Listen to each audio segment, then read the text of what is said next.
When I started drinking in pubs, I was quite a small youth and quite a callow youth, so I kind of looked like a sort of underage drinker probably before I was. And I remember the first pub guide that I ever saw came out in about 1967 or 68. It was written by two university students from Edinburgh University, and it was a guide to the pubs of Edinburgh, and it was written by or compiled by Arthur Bell and Alan Peden.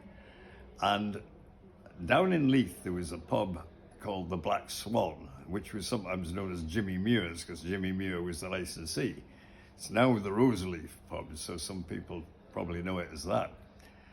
And it's said that this pub sold a beer called Younger's Double XPS.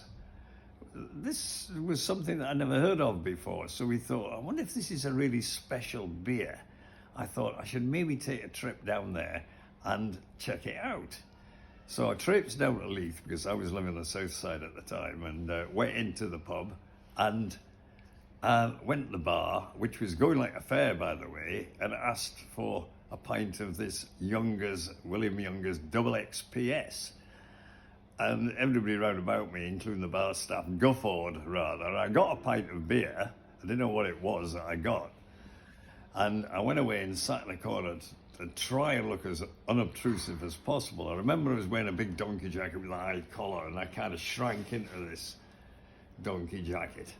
But I'd only been sitting in my seat for sort of about 30 seconds when a local worthy, clutching two boxes, plonked himself down right opposite me at a little table and wormed my entire life history out of me over the next sort of the next 30 seconds.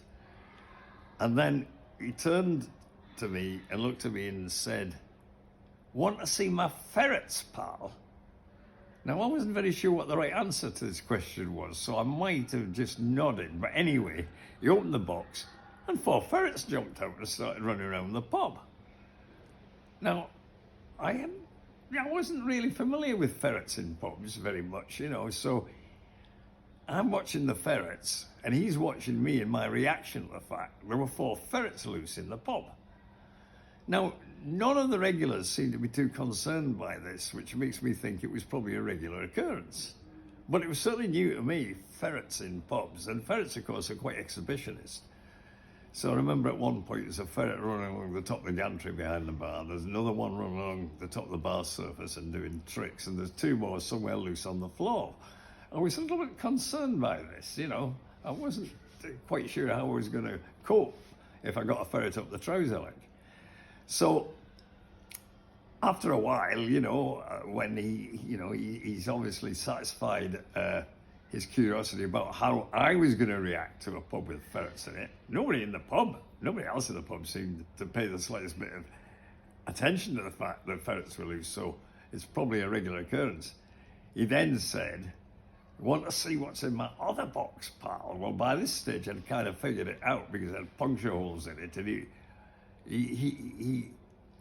they were cooing as well, so he had doos in there, pigeons. But of course he had to get his ferrets back in the first box before he could get his pigeons out. Otherwise, the ferrets would have probably made a beeline for the pigeons and you would have got feathers in your pint.